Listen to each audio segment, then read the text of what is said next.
Okay, we can't talk about beating the clock and all this time management and being able to get things done and all of these sorts of ideas without talking about one vital thing that we have to balance it out with, and that is rest.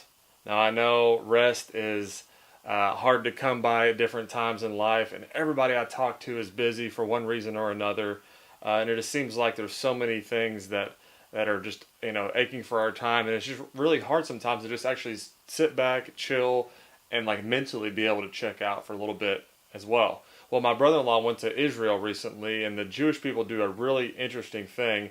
They take the Sabbath that God talks about in the Bible seriously, and so on Friday evening at about 6 o'clock, the whole thing shuts down. Like this huge market in Jerusalem is just like a ghost town, and it's because the whole community literally takes Friday evening through Saturday evening off. They don't do anything that would be income producing, and they actually rest from their work.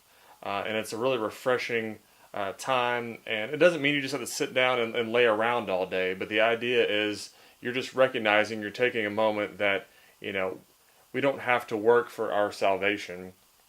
And it's kind of just paints us this real picture that, just continue to work and work and work and work and work isn't the best thing to do. Physically, mentally, all these different ideas, and it was God's plan from the beginning, and He made it for us. And it's not that God needed it, but He kind of set this example that we need to take some time and just rest and take a chill pill. And I've worked at Chick-fil-A before, and they are notorious for being closed on Sundays. And there's a lot of reasons, a lot of speculations for why they do it. But part of the reason is not only, there's some Christian undertones as well, but they found like just mathematically it makes more sense, and they're more productive and sales are better when they take a day off. And I don't think there's any coincidence to that. So we need to be really thinking, I know you might be thinking, okay, my schedule doesn't really allow for an entire 24 hours of not doing anything productive. But I'm telling you, you need to find at least, maybe it's 4 hours, maybe it's Saturday morning. You're not going to touch it with anything else going on. You're going to be totally booked. If somebody asks you, no, I already got a commitment that day, and you do. And your commitment is to take care of yourself and get some rest. And you think about physically, there's actually such a thing as overtraining. I know so many times where I just wanted to do more and more. I would just take more and more swings as a baseball player. I would just want to work out more and more and just keep pushing.